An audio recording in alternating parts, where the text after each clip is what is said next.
Hello everyone, welcome to my YouTube channel. तो चलिए इस वीडियो में मैं आपके साथ एक स्टोरी शेयर करने वाला हूं जो कि मेरी है कि मैंने फिजिक्स को कैसे स्ट्रॉन्ग किया था। थंबनेल तो आपने देखा ही होगा कि मेरे एक बार जो मैंने लाइफ में पहला टेस्ट दिया था फिजिक्स का, यहाँ पे एक कोचिंग थी बेसिक सी, वहां पे मैंने एक टेस्ट दिया था। और जो उस टाइम पे टॉपिक चल रहा था वो था ये न्यूटन्स लॉज ऑफ मोशन जो होता है, इसमें ना फ्रिक्शन आती है। तो उस टाइम पे जब मैंने पहला टेस्ट दिया था, मैंने पढ़ाई बहुत अच्छी से की थी। जो भी मुझे टीचर दिखा रहा था सारा कुछ मैं कर रहा था, जैसे कि उसने पढ़ाया मैंने देखा अच्छे से, और फिर अपनी स्टडी की, नोट्स पढ़े अच्छे से जो वहाँ पे बनाए थे कोचिंग में। उसके बाद जो सॉलिड एग्जांपल्स दिखाई थी वो भी मैंने की थी। और थोड़े बहुत जो एमसीक्यूज मेरे से बन रहे थे, क्योंकि मेरे से बहुत ज़्यादा एमसीक्यूज टाइम पे नहीं बन रहे थे क्योंकि बेसिक्स बहुत वीक था मेरा।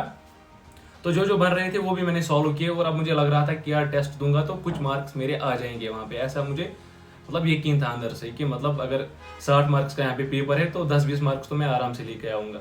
लेकिन जब मैं टेस्ट देने गया तो वहाँ पे मैंने कुछ क्वेश्चन सॉल्व किए, और मैंने थोड़े बहुत ना लेक्चर्स भी देखे थे लेकिन अच्छे से नहीं देखे थे। तो जब मैंने टेस्ट दिया तो सिंपल सी बात वहाँ पे ये हुई कि मुझे -6 मिले। -6 उस टाइम पे मिले। और जब मैंने एक्चुअल नीट एग्जाम दिया है ना, तो उस टाइम पे मुझे 130 प्लस आए थे नीट एग्जाम में, फिजिक्स में। तो यहाँ पे मैं आपके साथ एक कंप्लीट स्ट्रेटजी शेयर करना चाहूँगा अपना, कि मैंने कैसे फिजिक्स को स्ट्रॉन्ग किया था। क्योंकि मैंने ना बहुत सारे लोगों को देखा है कि उनकी फिजिक्स ही वीक होती है, जिसकी वजह से उनकी सिलेक्शन रुक जाती है। मोस्टली यहाँ पे गर्ल्स का ऐसा हाल होता है, लेकिन तभी उनको थोड़ा सा कम स्कोर लाना पड़ता है तो उनका थोड़ा सा चलता है। लेकिन लड़कों के लिए यहाँ पे फिजिक्स को बहुत ही स्ट्रॉन्ग बनाना बहुत ज़्यादा इंपॉर्टेंट है, तब जाके वो सिलेक्शन ले सकते हैं। वरना सिलेक्शन नहीं होगी इस टाइम पे, क्योंकि आपको भी पता होगा कि कट ऑफ कितना बढ़ रहा है दिन ब दिन। तो यहाँ पे इसी के बारे में हम डिस्कस करेंगे कि मैंने कैसे पढ़ा था, और आप भी कैसे पढ़ सकते हो। आप भी -0 से लेके 150 प्लस कैसे जा सकते हो। लेकिन यहाँ पे आगे जाने से पहले मैं आपको एक चीज बता दूं, आप में से बहुत सारे बच्चों ने कमेंट्स किए हैं कि हम लेक्चर भी अच्छे से देखते हैं, उसके बाद सॉल्व एग्जाम्पल भी देखते हैं और फिर प्रैक्टिस करते हैं क्वेश्चंस, लेकिन उनसे क्वेश्चंस तब भी नहीं बन पाते जबकि वो बहुत अच्छे से स्टडी करते हैं। तो इस प्रॉब्लम को दूर करने के लिए यहाँ पे मैं आपको इंट्रोड्यूस कराना चाहूंगा मेमोनीट ऐप के साथ। इसकी मदद से आप अपनी एमसीक्यू सॉल्विंग स्किल्स को बहुत ही ज्यादा इंप्रूव कर सकते हो। तो चलिए मैं आपको इसका ओवरव्यू दिखाता हूँ। मेमोनीट एनसीईआरटी को लाइन बाय लाइन कवर करता है, और साथ ही साथ यहाँ पे प्रैक्टिस करने के लिए डिफरेंट टाइप ऑफ क्वेश्चंस मिलते हैं, जैसे कि MCQs, assertion reason, match the following, drag and drop. इनसे होता है जब आप इनको प्रैक्टिस करते हो तो आपकी एनसीईआरटी आराम से याद हो जाती है, ठीक है ना। और साथ ही साथ अगर हम बायो की बात करें तो यहाँ पे मैं आपको एक नया फीचर दिखाता हूँ इसका। यहाँ पे आपको नोट्स मिलते हैं, पॉडकास्ट्स मिलते हैं, क्रॉसवर्ड्स मिलते हैं, और साथ ही साथ मीम्स मिलती है। और ऐसे ही यहाँ पे फिजिक्स के लिए एक स्पेशल सेक्शन ऐड हुआ है जैसे जिसका नाम है क्लूज। अब इसमें होता यह है कि जब आप कोई क्वेश्चन सॉल्व करते हो तो अगर आपसे वो क्वेश्चन नहीं बना तो उसके मेनली 3 रीजंस होते हैं। नंबर 1 कि आपको क्वेश्चन ही समझ नहीं आया है। नंबर 2 आपको क्वेश्चन की फॉर्मूला ही नहीं पता थी, या उसका कंसेप्ट जो उसमें लगने वाला था वो भी पता नहीं था। या नंबर 3 आपको जो मैथमेटिकल ऑपरेशन इसमें चाहिए था वो आपसे नहीं हुआ। तो इन सब चीज़ों के लिए यहाँ पे आपको क्लूज मिलेंगे, जिसकी मदद से आप फिर क्वेश्चन को खुद ही सॉल्व करोगे। और इसकी मदद से होगा ये, जैसे कि नॉर्मली क्या होता है, यहाँ पे जो क्वेश्चन होते हैं आपको डायरेक्टली सोल्यूशन देखना पड़ता है। तो यहाँ पे आपको सोल्यूशन डायरेक्टली नहीं देखना पड़ेगा, आप खुद से क्वेश्चन को सॉल्व कर सकते हो और अपने कॉन्फिडेंस को बूस्ट अप कर सकते हो। और इतना ही नहीं, यहाँ पे आपको 100% एनसीईआरटी बेस्ड टेस्ट सीरीज भी मिलती है, जो कि आप यूनिट वाइज भी दे सकते हो या फुल लेंथ भी दे सकते हो। और साथ ही साथ अगर अब हम यहाँ पे बात करें कि नीट 2023 में कितने क्वेश्चन इस ऐप से पूछे गए थे, तो वो बायो में 100 आउट ऑफ 100, केमिस्ट्री में 48 आउट ऑफ 50, फिजिक्स में 45 आउट ऑफ 50 क्वेश्चन पूछे गए थे इसी ऐप से डायरेक्टली। अगर आपको इसका प्रूफ देखना है तो आप नीचे डिस्क्रिप्शन में दे सकते हो, या आपको ऐप में भी मिल जाएगा। तो अगर अब आप में से कोई इस ऐप को यूज करना चाहता है अपने एग्जाम्स को आसान बनाने के लिए, तो आपको मैं नीचे डिस्क्रिप्शन में लिंक दे रहा हूं, वहां से आप इसको चेकआउट कर सकते हो। और साथ ही साथ आप मेरा कूपन कोड OMER300 यूज कर सकते हो, जिसकी मदद से आपको इंस्टेंट 300 ऑफ मिलेगा। तो चलिए टॉपिक पे वापस आते हैं। तो अगर अब हम बात करें कि मैंने अपनी फिजिक्स को कैसे स्ट्रॉन्ग किया था, तो बात सुनो मेरी, बहुत ध्यान से सुना। जो भी मैं इस वीडियो में बताने वाला हूँ हर एक चीज को ध्यान से सुना और अप्लाई करना, तब जाके रिजल्ट मिलता है, ठीक है ना। ऐसे ही कोई सुनेगा वरना फिर अप्लाई कुछ भी नहीं करेगा तो कोई फायदा नहीं है इस वीडियो को देखने का।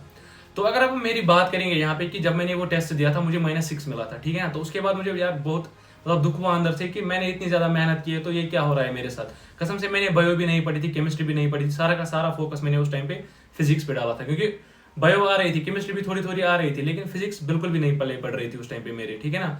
तो मैं बहुत ही ज्यादा डिसअपॉइंट हो गया उस टाइम पे। मुझे लगा यार मेरे से तो नीट क्लियर होगा ही नहीं कभी। तो फिर मैंने क्या किया, मैंने यूट्यूब पे थोड़ा सा देख लिया। तो उस टाइम पे मुझे मिला था कोई अरोरा सर था, कोई नहीं कुछ अग्रवाल, अंकित अग्रवाल के कुछ ऐसा ही था यार सर, अभी मुझे याद नहीं है पूरा। तो मैंने जब वहां पे वो टेस्ट हुआ था ना फ्रिक्शन का, तो मैंने फ्रिक्शन ही सर्च किया था, तो मुझे वो वाला सर मिला।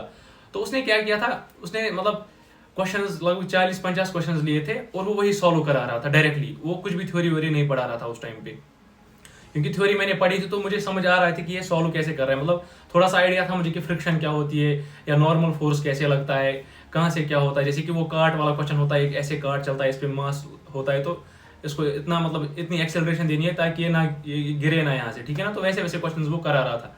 या 2 ब्लॉक्स रखे हमने, उस वैसे वैसे क्वेश्चन कि इन दोनों के बीच में कितनी फ्रिक्शन है, या कभी वो ट्रॉली पे चढ़ाते हैं ब्लॉक को, फिर वो निकालना पड़ता है वहाँ पे फ्रिक्शन कितनी होनी चाहिए ताकि वो ना गिरे यहाँ पे। तो बहुत सारी चीज़ें वो वहाँ पे दिखा रहा था और मैंने उसी का वीडियो देखा उस टाइम पे। और मेरे पास ना इतनी बड़ी मतलब एक नोटबुक थी, उस पर मैंने सारे के सारे क्वेश्चंस लिखे। और जब वो दिखा रहा था तो हर एक चीज़ मैंने बहुत ध्यान से सुनी थी। मेरा ये कहने का मतलब है यहाँ पे कि आपको लेक्चर देखना है और ध्यान से देखना है। तो मैंने हर एक चीज़ को नोट किया कि ये कैसे कर रहा है, क्या कर रहा है। और फिर मैंने जब कंप्लीट किया लेक्चर तो मैंने उस बुक को देखा, लगभग 3-4 घंटे तक मैंने उसको देखा। उसने भी वो 1-2 घंटे में पढ़ाया था, 3-4 घंटे मुझे खुद लगे उसमें कि ऐसे इसने कैसे कैसे किया था। तो जब मैंने वो सॉल्व किया ना तो फिर मैं गया अपनी बुक पे और वो पेपर मैंने देखा कि जो आया था इसमें मुझे -6 आए थे। तो जब मैंने उसको एनालाइज किया मैंने बोला अरे यार ये तो इतना ईजी था, मैं क्या कर रहा था, मेरे कंसेप्ट कहाँ थे। उस सर ने उस टाइम पे इतने अच्छे से कंसेप्ट समझाए थे, कसम से बहुत मजा आया मुझे उस टाइम पे, ठीक है ना। तो फिर मुझे रियलाइज हुआ मैं गलत तरीके से पढ़ रहा हूँ, ऐसा बिल्कुल भी नहीं करना होता है। जो एमसीक्यू सॉल्व करा रहा है टीचर उसी पे सबसे ज्यादा फोकस होना चाहिए। बाकी जो थ्योरी वो पढ़ाता है ना वो आप मतलब आप मान लो कि फ्रेमवर्क होता है कि कैसे हमें अप्रोच करना चाहिए फिजिक्स को, ठीक है ना। और उसके बाद जब मैंने उसका वो लेक्चर देखा ना, उसने सारे के सारे क्वेश्चन दिखाए थे उसमें। तो फिर कुछ दिनों बाद ना टेस्ट हुआ, कसम से मतलब हकीकत बता रहा हूँ मैं यहाँ पे। और मैंने उस टाइम पे कुछ भी नहीं किया था, मैंने एक तो वो देखा था, वो कॉपी बनाई थी, उस पर वो सारे के सारे क्वेश्चंस किए थे। और फिर मैंने अपना मॉड्यूल जितना मेरे से हुआ था उतना किया था और सर के क्वेश्चंस किए थे जो कोचिंग वाला था, और वो पेपर मैंने किया था सारा का सारा। फिर नेक्स्ट टेस्ट हुआ तो आप बिलीव नहीं करोगे, मेरे नेक्स्ट टेस्ट में कसम से 60 में से 35 मार्क्स आए। पहले -6 आया था, फिर दूसरे टेस्ट में 35 आए। और जब मैंने वो किया ना तो टीचर मुझे बोल रहा है यार तुमने नकल किया है, ये पॉसिबल ही नहीं है कि इतना इंप्रूव हो सकता है कोई। और मैंने फिर उसको बोला यार कि मैंने ऐसे किया है तो उस वजह से हुआ ये। फिर उसको थोड़ा सा अंदर से हुआ कि शायद मुझे पढ़ाना नहीं आता है, तो लेकिन मैं क्या बोलता हूँ उसको, वहाँ पे बहुत सारे टीचर ये होते हैं ना स्टूडेंट्स, तो वहाँ पे मसला हो जाता है। वो ना उनकी स्पीड जो थी ना वो बहुत ज्यादा थी, जिससे मैं मैच नहीं कर पा रहा था उस टाइम पे। जबकि जो मैंने लेक्चर देखा यूट्यूब पे उससे मैं मैच हो पाया। मैं उसको पॉज कर रहा था, उसके बाद फिर से स्टार्ट कर रहा था, ऐसे ही मैंने किया। तो ये सारा कुछ मैंने किया। और उसके बाद जब टीचर पढ़ा रहा था यहाँ वहाँ पे, तो फिर मुझे समझ में आ गया था यार कि कैसे पढ़ना है एक्चुअल में। फिर मैंने सिंपली एक तरीका अपनाया यहाँ पे, मैंने डीसी पांडे की एक बुक आती थी वो मैंने लाई, उसका मैंने खाली एक वॉल्यूम लाया, ठीक है। मैंने ऐसी बार मैं भी उससे पहले ट्राई की लेकिन वो अच्छे से नहीं बन पाई मुझसे। और फिर मैंने क्या ट्राई की, डीसी पांडे। जब डीसी पांडे मैंने मतलब पढ़ी ना तो मुझे उसमें यार अपना वाला अप्रोच लगा। जैसे कि अगर किसी को कुछ भी मत आता है फिजिक्स में, तो वो अगर वो वाली बुक करेगा ना रेफर, तो आराम से वो फिजिक्स को सीख पाएगा। उसमें क्या था, उसमें थ्योरी थी पहले, उसके बाद उसी थ्योरी वाला जो पार्ट है ना वो सेक्शन है, उसके रिलेटेड वहाँ पे सॉल्व एग्जाम्पल्स होती है कुछ। उसके बाद जैसे ये सॉल्व एग्जाम्पल्स या जैसे थ्योरी थी उसी के बेसिस पे यहाँ पे न्यूमेरिकल्स होते हैं नीचे, 5, 10, 12 जितने भी बन सकते हो वहाँ पे वो सारे के सारे होते हैं। और उतना सब कुछ करने के बाद आपको वहाँ पे PYQs मिलते हैं। तो हो गई ये बात, PYQs खत्म। फिर ऐसे ही आपको हर एक टॉपिक पढ़ना होता है, पहले थ्योरी पढ़ी, सॉल्व एग्जाम्पल, फिर वो वाले, और सोल्यूशन भी वहाँ पे दिया हुआ है तो वो भी आप वहाँ से देख सकते हो। लेकिन सोल्यूशन को बहुत अच्छे तरीके से देखना है, उसको पूरा एनालिसिस करना है और मार्क रखना है। जो भी क्वेश्चन नहीं बन रहा है उसको मार्क रखना है, ठीक है। तो वैसे मैं कर रहा था, आपके पास कोई भी प्लेटफॉर्म हो तो वो चलेगा, ठीक है ना। लेकिन मेन जो स्ट्रेटजी है ना वही है, थ्योरी पढ़ो, सॉल्व एग्जाम्पल करो और फिर प्रैक्टिस करो एमसीक्यूज। और साथ ही साथ आपको ये भूलना नहीं है, जो PYQs क्वेश्चंस होते हैं ना प्रीवियस ईयर, वो सारे के सारे आपको करने हैं। उनमें आपको कोई भी ये नहीं है कि आप नहीं करोगे। PYQ से बहुत ही ज्यादा हेल्प मिलती है आपको, क्योंकि नीट में ना यूजुअली होता ये है कि वहाँ पे लगभग 50-60% क्वेश्चन आपको ऐसे मिलेंगे जिनका कंसेप्ट जो लिया गया होता है ना वो ये नहीं, PYQ जो होते हैं ना इंपॉर्टेंट टॉपिक्स उन्हीं से लिया होता है। जैसे कि आप देखोगे वहाँ पे क्या बोलते हैं उसको, वो होते हैं ना conservation of momentum, conservation of energy, वो बहुत सारी चीजें होती है। जैसे कि बॉल यहाँ से यहाँ गिरी, उसमें यहाँ पे पोटेंशियल इतना था, जैसे पोटेंशियल एनर्जी mgh थी, नीचे गया इतनी हाइट थी तो नीचे इसको पोटेंशियल काइनेटिक एनर्जी में स्टोर हो गई, तो उसी हिसाब से या कन्वर्ट हो गई। तो ये सारी चीजें आपको सीखनी पड़ेगी और ये तभी आएगी जब आप बुक पढ़ोगे, टीचर का सुनोगे, सारा कुछ आपको ध्यान से देखना पड़ता है, ठीक है। तो अब मैं आपको रिकमेंड करता हूँ यहाँ पे कि आप ये जो डीसी पांडे बुक है ना ये आप खरीदो। अगर आपको फिजिक्स बिल्कुल भी नहीं आती है तो ये खरीदो। और अगर आपको फिजिक्स आती है ना, मतलब 10, 20, 30 मार्क्स आपको आते हैं या फिजिक्स बहुत अच्छे से समझ आती है, तो मैं आपको रिकमेंड करूंगा जो आप कर रहे हो वही करो। लेकिन मेन चीज यहाँ पे ये है, आपको एमसीक्यूज बहुत सारे प्रैक्टिस करने पड़ेंगे।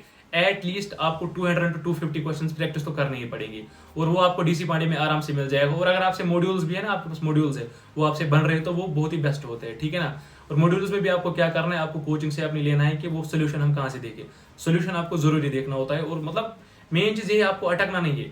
जो भी क्वेश्चन टफ होगा ना वो मत करो, लेकिन जो बेसिक क्वेश्चन है ना जो नीट में आते हैं वो आपको सारे के सारे करने ही करने हैं, तब जाके ही आपकी जो फिजिक्स है वो बहुत ज्यादा स्ट्रांग होने वाली है। और एट द एंड एक चीज बताना चाहूंगा, यहाँ पे जो टेस्ट होता है ना, टेस्ट सीरीज, उसमें पार्टिसिपेट करो। टेस्ट से आपको बिल्कुल भी नहीं भागना है, टेस्ट बहुत ही ज्यादा हेल्प करने वाली है आपकी, ठीक है ना।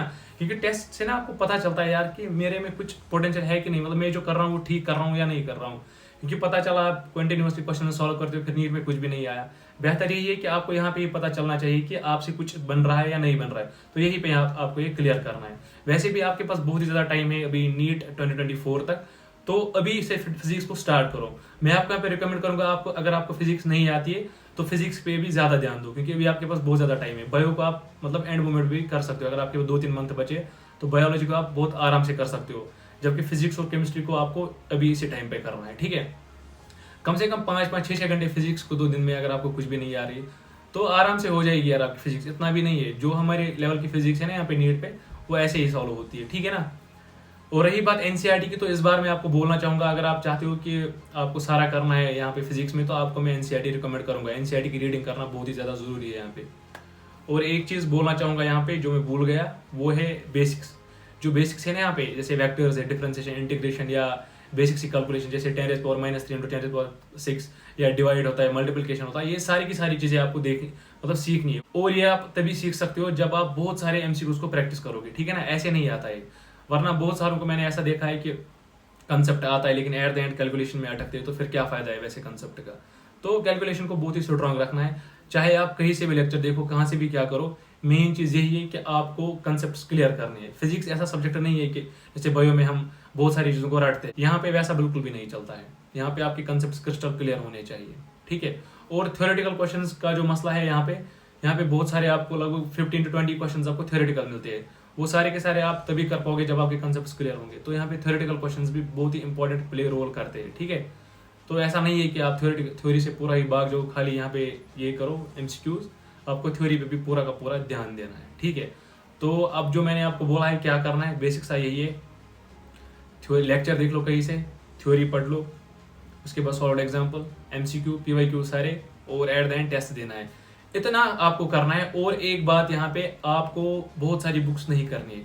या तो आप खाली मॉड्यूल्स करो, या एमटीजी की बुक लाओ कोई, या फिजिक्स वाला की बुक लाओ कोई, या कोई भी ऐसी बुक लाओ जो नीट ओरिएंटेड होती है, वो आपको सॉल्व करनी है। और उसको एक बार कम से कम 1-2 बार रिवाइज करना है, तब जाके आपके क्वेश्चंस यहाँ पे बनने वाले। तो बस इस वीडियो में इतना ही, थैंक यू।